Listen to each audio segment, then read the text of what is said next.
welcome back to the Empowered Aging Podcast. Today I have Bev Paddock with me from PAIR NC, and she's going to share her adventures in the outdoors with us and how everybody can participate. So I'm going to let Bev talk about who she is and what she does, and then we'll go from there.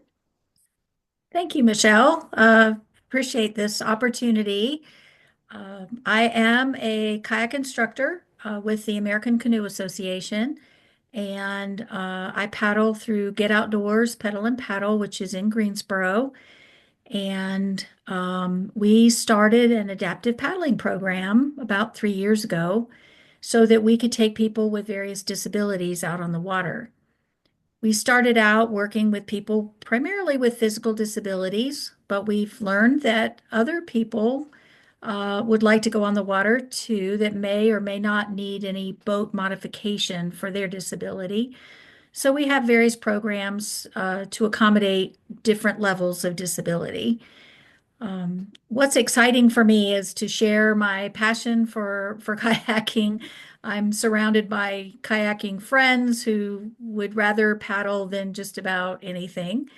And we've been on a journey working with, again, people with various disabilities and watching their joy as they get on the water and discover that, oh my goodness, I can actually do this.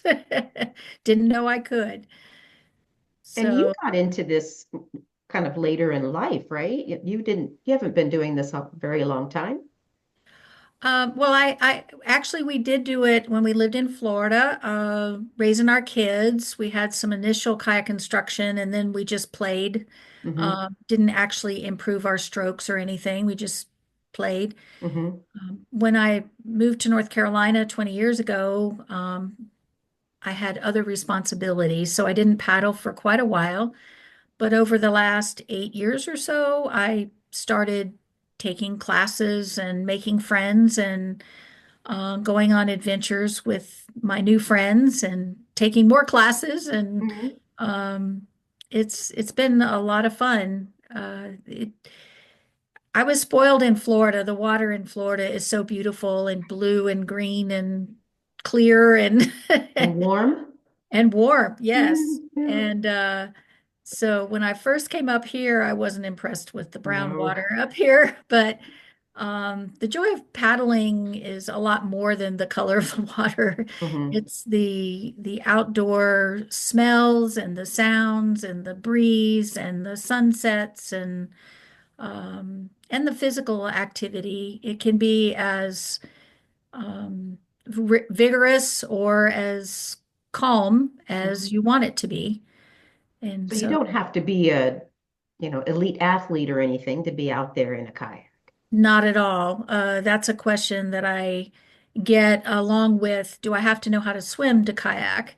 Mm. And we certainly promote that everybody wears a PFD, which is a personal flotation device. We used to call them life jackets. We don't paddle if you don't have a life jacket on. We won't paddle with you. Partly because of the risk if you do go in the water.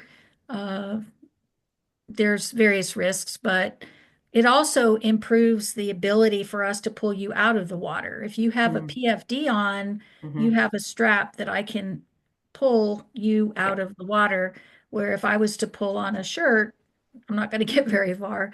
So, anyway, for that reason, you don't actually have to be a swimmer. Hmm. Um, some people would rather know how to swim before they paddle, and that's certainly okay, but it's not a requirement. We do have a set of eligibility criteria that we use with the ACA. So one of those is that a person needs to be able to turn from face down to face up in the water. So if we're working with a high-level quadriplegic that isn't able to turn on their own, we do have ways of teaching them to turn. We call it the swoon, where if you put your arm up this way, it changes your balance in the water and it will actually turn you over. It doesn't happen quickly. You have to hold your breath for a while. But if we can teach someone to do that, then we can take them out on the water. But if someone cannot turn from face down to face up on their own without assistance, it's just not safe for us to take them out. So there are some of those criteria, but certainly no athleticism is required. Mm-hmm. Mm-hmm. Interesting. The swoon test. I like it. Yes. Okay. Now, and if they're apprehensive about being able to maneuver the kayak by themselves, they can be with someone else in, That's right. right?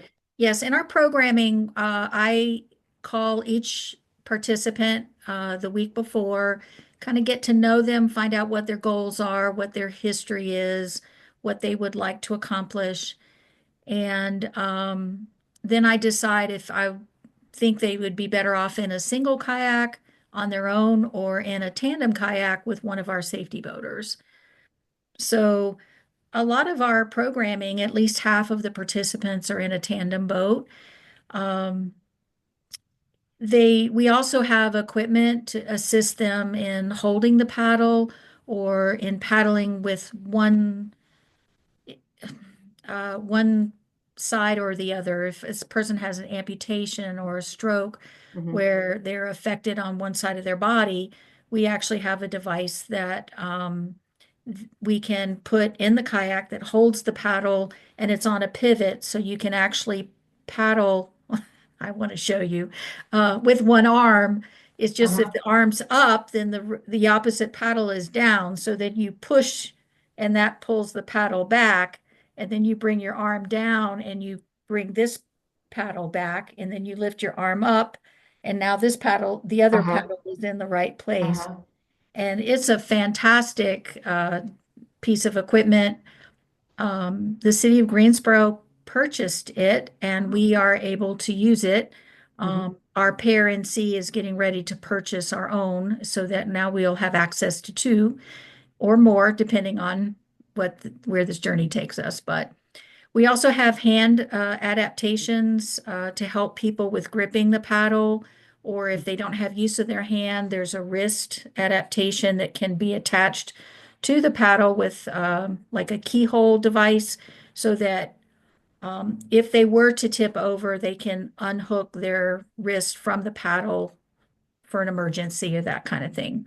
Mm-hmm. Um, and we've got other tricks up our sleeve too, but it's really fun to look. I kind of refer to MacGyver as one of my heroes because Mm-hmm. I like to, when faced with a barrier of any kind, I like to figure out what we have around us that we can fix it or make it happen. Have you had anyone who's an amputee, like low the legs, and what? We have so we have a couple of options there. In the training that we take, we've had amputees where we practice with them to modify the boat. So if a person is a single amputee, then they can still use their other leg for pushing against the foot pegs, which is helpful to give more power in the core and Mm-hmm. that kind of thing. Um, we have to think about the weight of the boat, the balance of the boat. So if it's an above the knee amputation, then we may want to put a counterweight in the boat so that the boat sits evenly for them. We can also build temporary bulkheads into the boat that the person can, their stump can push against for power on that side. We haven't actually had to do that in our program yet, but we did experience that with the training workshops that we Mm-hmm. took. So we're prepared to do that if that comes up. One other experience I had how old was he? I think he was 8 year old that was born with one arm and no legs.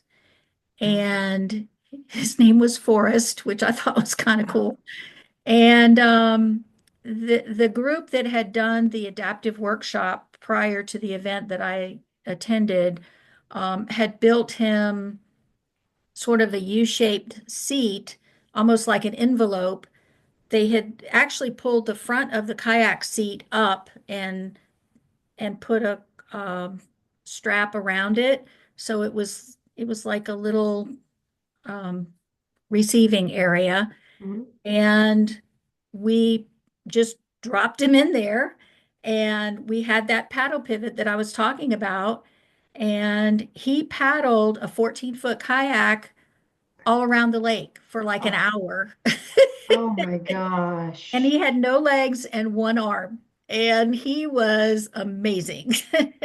I'll bet that was so So thrilling for it him. was. And his mom was fantastic. She was like, she was just rooting him on. And Mhm. it was that just, that's MacGyver on steroids, I think. Yeah. But Yeah. yeah, I So was you really guys excited. can work with all ages then, kids and adults. We do. We usually try to aim for 9 and up in our program, just because that's pretty much what the lakes Oh, require. mhm. This particular event was down in Charleston that I was helping another adaptive program. And anytime you attend these events, you learn so much from how other people do their thing. Mhm. And but just meeting that young boy was incredible. Yeah. Yes. Yes. So, Um, you told me a story about a girl who had that motor ah, issue. yes, yes. So her name is Carly. She is in our program. She doesn't have physical disabilities so much, but she has some intellectual and developmental disabilities. And her mom likes to come and paddle with us as well. We do have a companion program so that if someone wants to paddle with their family member while we're out there, we have additional boats for them. And her mom shared with me that when Carly was little, the doctors realized that her brain didn't really think left to right. So she wouldn't be able to read or do other activities that involved her brain thinking from right to left or left to right. So Carly enjoys being on the water. She was a little apprehensive at first, but she's attended our programs over the last couple of years in the summer, and she's always been in a tandem boat because she needed to be with somebody who was she felt safe with. And the last time we went out last summer, she actually paddled left and right, and then left and then right for the first time. And her mom was in tears. She was videoing the whole thing, and she was sending it to planning to send it to her doctors. But the joy of being on the water, the trust she had in the paddling, the safety boater in the boat with her, and her ability for her brain to actually be able to think that way was very exciting. And Hmm. Carly actually has attended our pool session we had a couple weeks ago. I don't know if I shared this with you or not, but she was then willing to be in a single boat for the first time. And she's a little nervous about stability. So we have ordered some outriggers, which are flotation devices that we can put on each side of the boat to make it more stable. So once we get into the lake activities, when the water warms up, we'll try her in a single boat with the outriggers and see how she does. So, Hmm. I'm um, wondering if she were to do that, consistently, if that would translate over into other areas of her life. that'd be pretty exciting. Yes. I'll have to ask her mom. I haven't talked to her mom in a couple of weeks, but I will follow up with her on that. Hmm. It'd be interesting. So Now, in Parkinson's, they found that after riding a bike, let's say, before riding the bike, they can be all stumbly and, not well controlled, but after riding the bike for a little bit, they can get off and walk more really normally. good. And so, this is similar. It doesn't use the legs so much, but with the arms, I'm be curious to know, to see if that were Well, something. one of the things I'm thinking is that, a bike when it's sitting still is very tippy, but once you start riding it, the balance improves. The Hmm. same is true with kayaks. Kayaks aren't probably as tippy because they're designed to stop and not tip over. Although the real skinny ones might be harder to balance, but the ones we use are rec boats and they're typically a little wider and definitely more stable than some of the super fancy boats. Um, but once you get going, your stability improves. The other thing is that once you have a paddle in the water, that adds stability also. So you have the movement forward in the boat, but once your paddle is in the water, like if waves come, if a boat goes by and there's a wake, as long as you're paddling forward, you're much, much less likely to be tippy than if you're sitting still and that wake comes and you're going up and down and Hmm. that kind of thing. So, from that standpoint, I would think that that would improve balance because you're working with balance Hmm. as you're paddling. Yeah, that core And stability, reaction time, all that stuff. yeah, one of the first things I teach people, anybody, when I'm working with them as a beginner is we have what we call the hula. So once they're floating on the water, I have them do, wiggle their hips back and forth just to Mhm. show what that stability of the boat is. Because in order for it to flip over, the water would have to come up over the edge of the boat. And in these wreck boats, that's really hard to do. So if somebody gets nervous or they think they're tipping a little bit, I just have them do the hula. And what that does is it keeps their nose above their belly button or over the center of the boat, and they can use their hips to provide some flexibility and movement from side to side with the boat without using their head. And because when you move your head over the side of the boat, that's when you're more likely to tip. Uh-huh. So we keep the center of gravity in the middle and then use our hips for any wiggling we need to do. Uh-huh. Yeah. So Wow. I see you doing the hula. I do a hula a lot. I move a lot. I did that in silver sneakers today with my people. Oh, I very should. good. It's all good. It's all good stuff. Yeah. So, once this season starts, what what kind of things do you offer? Is it a like an every weekend type thing? What can people look for? So Get Outdoors in particular has a variety of kayaking opportunities. We have a series of 4 instruction classes that are about 2 hours long each. That people can sign up for. That's what I went through when I got back into kayaking. The first 2 sessions are more about strokes and more strokes like forward stroke, reverse stroke, how to stop. And then we teach people how to go sideways or how to use their paddle as a rudder. If they're moving forward and they don't want to do a big sweep stroke, they can use the blade of the paddle to sort of Mhm. make a small adjustment in your Mhm. direction. When you think about driving a car, you're constantly modifying it Yeah, without even thinking about it. You're going along and that line starts to get a little closer to you, so you automatically correct for it. You right. can do the same thing with paddle strokes. And so we teach that. Then we also can teach people rescues.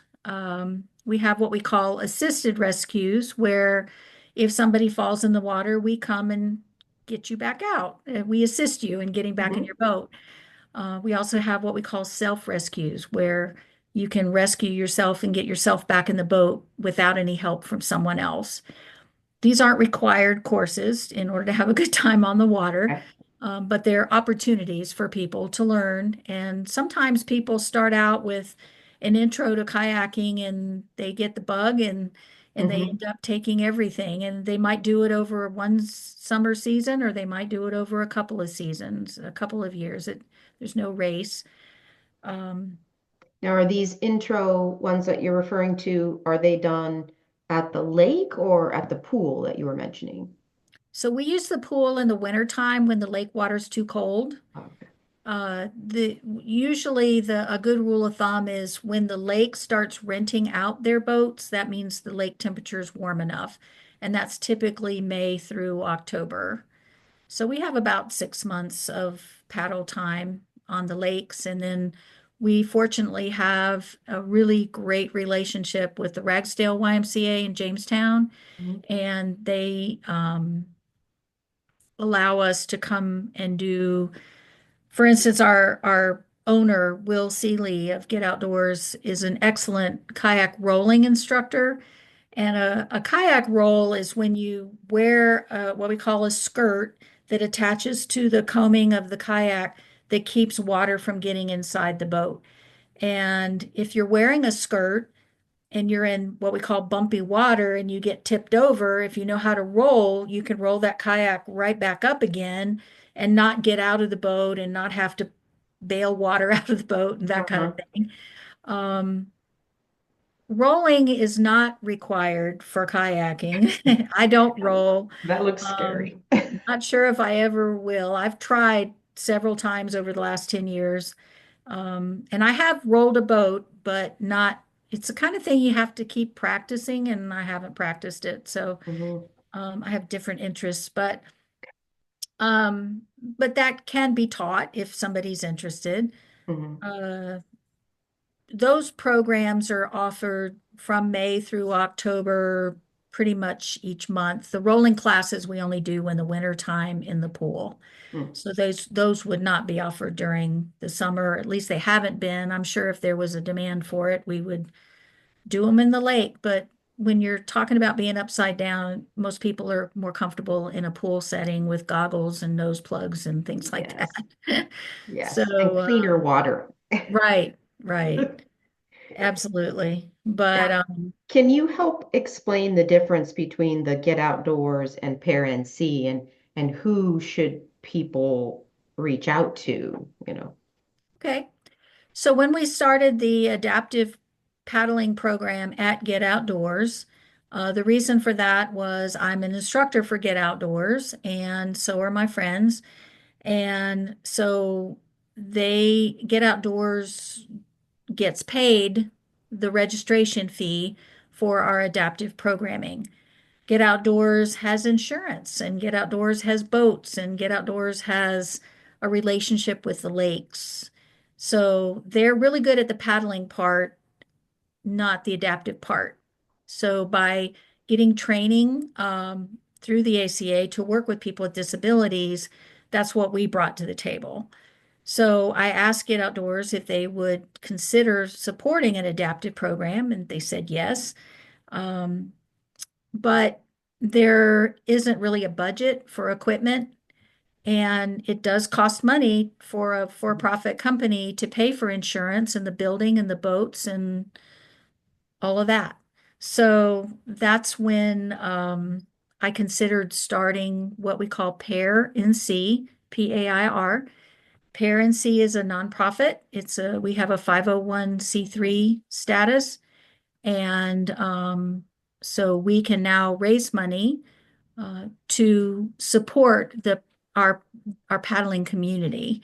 So it can support the Get Outdoors adaptive program. It can also support other municipalities if they want a adaptive paddling program. But right now, our relationship is primarily with Get Outdoors because that's who we are. Mhm. So if But someone wants to go paddling and they need maybe some help, would they need to contact Pair NC directly, or can they just call Get Outdoors and it'll get set up? for this year, calling Get Outdoors would be the best option. Although anybody can contact Pair NC, and we can have a conversation and see what would work best for them. Uh, Eventually, Pair NC will be doing kayak events. Um, one of my goals with Pair NC is to partner with other municipalities who might have an inclusive dock, but they don't get used by anybody because either people don't know about it or they don't know, they need training for their particular situation, what what type of boat would be best for them? Do they need any additional equipment? That type of thing. So the PAIR NC can help with providing equipment to whatever municipality wants to broaden their horizons and include an adaptive program. But So that brings up a good point. What is your area? Where do you go in area? there are 9 public lakes in Guilford County that people can paddle. For our adaptive programming with the city of Greensboro, we have 5 or 6 events over the summer, and those are all at Lake Higgins, which has an inclusive dock. They also have accessible bathrooms and, other facilities that make it possible for people that use wheelchairs Mm. in particular to participate. Um, we Let me answer that question first. We've also done our adaptive event at Oak Hollow Lake in the past. We're planning an adaptive demo event at Oak Hollow in May, which is going to be kind of fun because, well, that's another sidetrack. Bring me back to that in a minute. And then we've also done, for the past 2 years, we've had 2 events each year at Salem Lake over in Winston-Salem. Okay. So when we first started expanding to other lakes, we thought that the draw would be, let's bring this adaptive opportunity to your community so that if you have people in Winston-Salem that would like to paddle and try adaptive, then they can come to Salem Lake. What we learned was the people in Greensboro would love to paddle at Salem Lake. Yes. So it's a marketing opportunity for all the lakes to know where all the different events are. And then it draws people from even outside the community to try paddling on their lake. So it's been a little aha moment with that. Hmm. Okay. And Ocala, what was the fun thing there? Oh, so we've done some adaptive events at Oak Hollow. They have a veterans program at Oak Hollow, and so we did a paddle event for their veterans. Excuse me. So we were talking recently about what to do this coming year, and I said, well, I have this idea. I haven't even talked to any of my people yet, so let's figure it out. But rather than having a hour and a half event where we just take people on a paddle around the lake, what if we did an adaptive demo day? So a kayak demo day, the shop brings 20 to 40 boats to a lake and people drop by and they take the kayak out for 15 minutes or so, try it, bring it back so somebody else has a turn, and then try a different boat, or they can try a stand-up paddleboard, or they can try a fishing kayak or sit on top, or there's so many different varieties. But it gives people a chance to demo kayaks. Hmm. Hmm. So we have various equipment that we can use with adaptive. We also have a variety of boats. So I thought, well, why don't we do that for adaptive? And so we're going to try it. Um, the city of High Point is putting this event on. It's actually May 5th, which is Cinco de Mayo. So they're promising to have at least lemonade, if not limeade, and some tortilla chips that day. And we're going to bring boats and equipment, and people can drop by. And even if they just watch, maybe they're a little nervous and they don't know what to expect. They're not prepared to sign up for an event, but they just want to check it out. So What a nice people, opportunity. Yeah. I think it's kind of cool. I'm Hmm. very excited about it. And Yeah. and people outside of High Point are invited. So they're going to put the flyer together and but we can distribute it to Hmm. whoever we want. So um, Yeah, we'll have to make sure our people get that notice so they I will can make sure you get the check it flyer out. when it comes out. Hmm. Yes. That sounds So, fun. yeah. The other thing we're thinking about is, there's a lot of people, myself included, that as we're aging, Certain joints don't work as well. You're familiar with that as well. Yeah. Very, very familiar. And so we're looking at ways to invite people who may not be disabled or have that diagnosis, but they're not quite sure with their knee situation how they would get in and out of a boat on shore, or if their hips, how their hips would behave, or their back, or so a lot of the things that we've learned through the adaptive um, journey is how we can apply some of those ideas and tools to people that aren't disabled but just need a little help with their mobility. Yeah. So we're hoping to expand on that as we go down our journey path here. hmm Yeah, that's another great idea. I mean, disability comes in all forms, some of Right. which is not visible. Uh, So yeah. Well, from what I understand, about 80% of all people with a disability, it's not visual. You can't see it. And Yes. I think about that when I see people parking in disabled parking spots, and I get my hair on my neck raises up and everything. Yes. They do have a sticker. I'm like, okay, I can leave them alone. But if you don't have that sticker, No, I know, I know. So anyway, I had a conversation with somebody recently who I experienced a woman parking in a disabled spot, and she was obviously not disabled, and she didn't have a sticker. And I wanted to say something, and I'm like, no, stay in your lane, Bev, whatever. But I wanted to come up with an idea of something to say. And I've decided that next time what I'm going to say is, gee, I hope you don't get a ticket, for parking there. So to show empathy towards them without hmm being condescending, I guess. So I don't know if that'll work or not, but, Yeah. or if Guess I'll it open my depends on mouth. the tone. Yeah. Yeah. I was going to make it, more caring about them Yeah, not rather. snarky. Yeah. Yeah. I, We'll see. yeah, I would have a hard time not being snarky. Just being honest. I know. Well, I don't know that about you, but But you understand, yeah. I do. I do. hmm Yep. Well, that's okay. If they go to Walmart here on Battleground, there's one guy who's like a vigilante. He works there. And I was there with my husband one time, who's in a wheelchair with a sticker, everything. And the guy came at us from the front of the car where he couldn't see the sticker on them.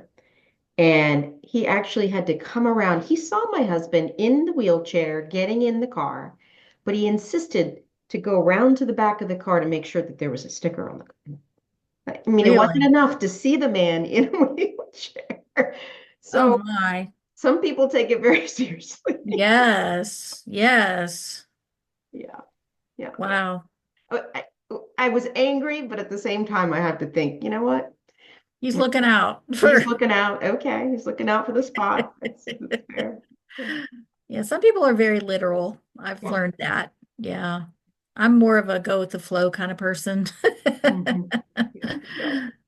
But Anyway, so all right. So it sounds like a wonderful program that you've got thank going you. on, and Thank you. I'm hoping that as we get the word out, what you can offer, that this is really going to blossom for you, and more people are going to be able to get out there and enjoy the outdoors because I know Thank a you. lot of people want to, Right.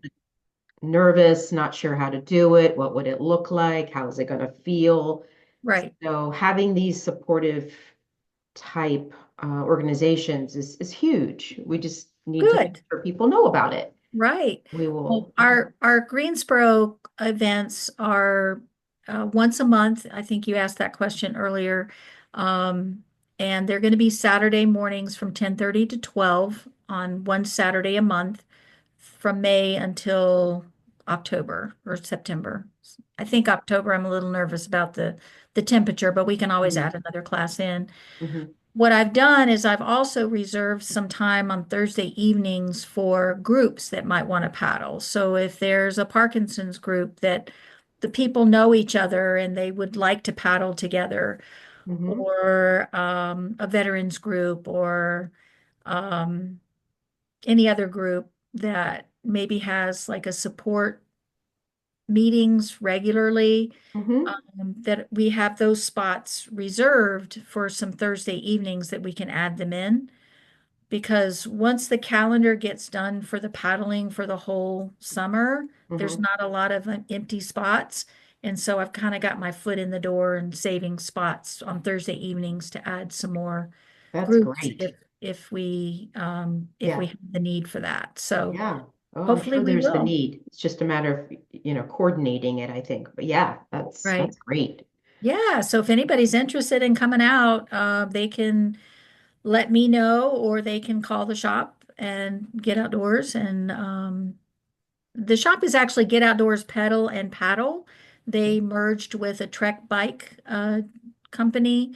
Hmm. And so there's bicycles on one side and kayaks on the other. Ah, okay. And so it's a very friendly place to go. Uh-huh. When I was still working, I needed to de-stress on my way home, I would go in there and just chill out for a while. And where is that? Where is that place? Is that It's 1515 uh West Gate City Boulevard, which is between the Coliseum and UNCG.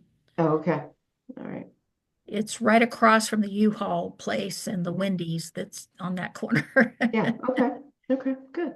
But yeah, it's a fun place, and very knowledgeable people in the store, and very friendly people. You can't ask a dumb question there. Hmm. Absolutely not. And they're very helpful with knowledge about like rack systems. If a person buys a boat and they want to carry it on top of their car, Hmm. which rack system would work best based on their ability to lift Oh, and yeah. that kind of thing. And the bike side's very friendly too. So, Okay. All right. We'll include those in the show notes at the bottom so people okay. know.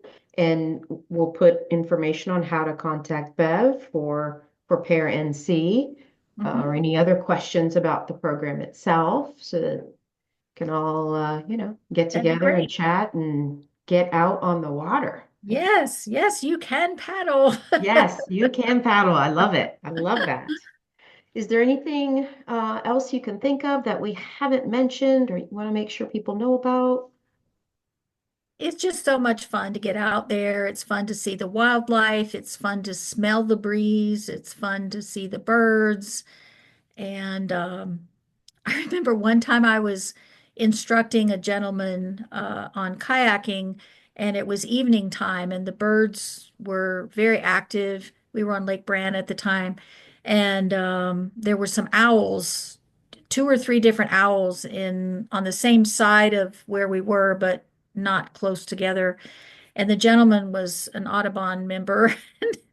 I learned all about birds that night. I don't know how much he learned about kayaking, but it was fascinating. I mean, it's a great way to go birding or Mhm. photography. And you, with kayaking, you only need about 3 inches of water, so you can get into places that other people can never see. Mhm. And it's quiet, and I don't know, it's Yeah, just wonderful. no, it's very peaceful. I agree. It's So Yep. just let me know, and I'll be happy to take you myself, or get you with somebody who would would work with you. But if it's adaptive, I'll be there. So Excellent. I can't wait to get people in the water or on the thank water, you. maybe I should say. Thank you. Yes. Well, thanks so much, Bev, for joining us today, and I hope that we will, be coordinating things in the future. Thank you very much, Michelle. You take care. You too. Bye-bye.